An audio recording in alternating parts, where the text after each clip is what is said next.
안녕하세요. 성학복입니다. 오늘 소개해 드릴 내용은 이것입니다.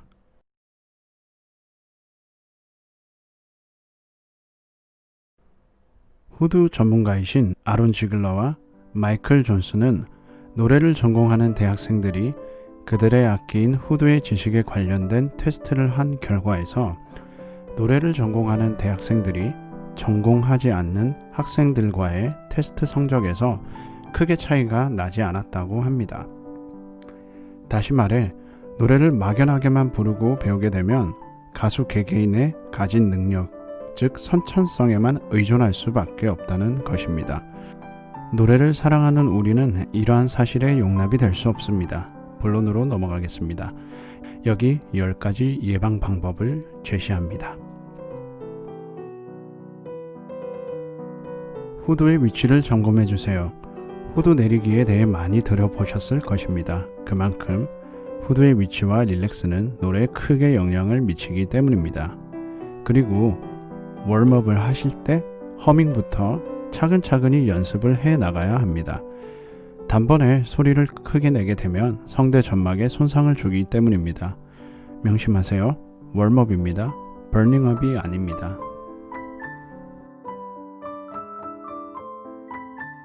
연주나 공연을 하는 날 대화를 될 수 있으면 삼가하세요. 대화가 목소리에 영향을 주는 것보다 말을 하면서 생기는 호흡의 불균형을 막기 위함입니다. 또한 무리한 풀 보이스의 사용은 체력 손실과 더불어 감정의 극심한 변화를 이끌어내어 성대를 빨리 지치게 합니다. 스트레스를 받으면 노래방에 가서 노래를 부르시거나 대화를 하는 등 목소리의 사용과 관련된 스트레스 해소 방법을 바꿔주셔야 합니다. 또한 본인이 가지고 있는 알레르기들을 정확히 파악하셔서 갑작스런 증상들에 항상 대비하셔야 합니다. 알레르기 검사는 각 병원에 문의하시면 안내받으실 수 있습니다. 개개인마다 목소리의 휴식 시간은 다르지만 하루 중 목소리에 분명한 휴식 시간은 주어져야 합니다. 이 휴식 시간대는 술, 담배는 절대적으로 삼가하셔야 하며 귀마개를 꼽고 아무 소리도 듣지 않으셔야 합니다. 때때로 우리가 무심결에 듣는 음악이나 소리가 성대에 영향을 미칠 수 있기 때문입니다. 또한 우리가 항상 목표로 삼는 고음을 연습할 때 그 횟수를 정확히 정하셔서 한 번을 하더라도 집중하며 하여야 합니다. 고음을 계속 견딜 만큼 우리의 성대는 그렇게 크거나 튼튼하지 않습니다.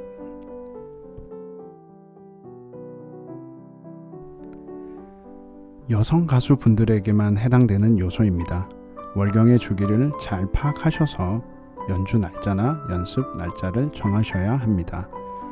또한 내가 연습하는 공간이나 주로 생활하는 공간의 공기가 많이 탁하다면 환기나 청소를 통해 항상 청결하게 유지되어야 합니다.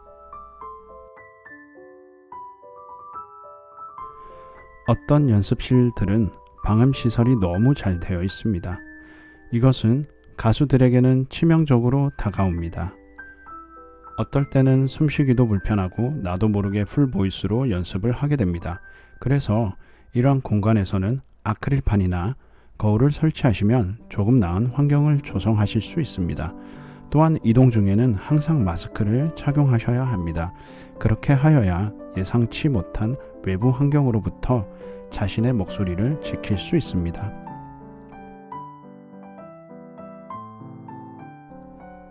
만약 연습 당시 컨디션이 너무 좋지 않으면 키를 낮추어서 연습하시고 꾸밈음이나 즉흥적인 기교는 삼가하도록 합니다. 당신의 노래를 들어줄 수많은 사람들을 위해서 인내하셔야 합니다. 수분 섭취의 중요성은 일반인들에게는 물론 가수에게는 필수적인 것입니다. 성대 조직은 충분한 수분 섭취가 이루어져야 효과적으로 작동할 수 있습니다. 또한 정기적으로 레슨을 받으면 자신이 알지 못한 부정확한 습관을 고칠 수 있기 때문에 최소한 일주일에 한 번은 레슨을 통해 점검하셔야 합니다.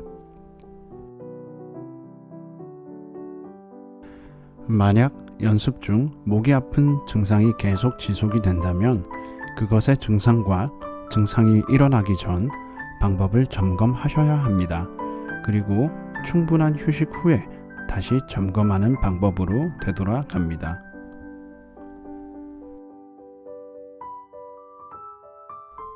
보통은 노래를 하다가 목이 아프면 노래하는 방법만 고려를 하게 되는데요. 말하는 방법에 있어서도 많은 차이가 생깁니다. 그래서 이러한 부분도 항상 염두해 두셔야 합니다. 도움이 되셨나요? 작은 습관이 본인의 노래를 개선하는 하나의 씨앗이 될 수 있습니다. 감사합니다.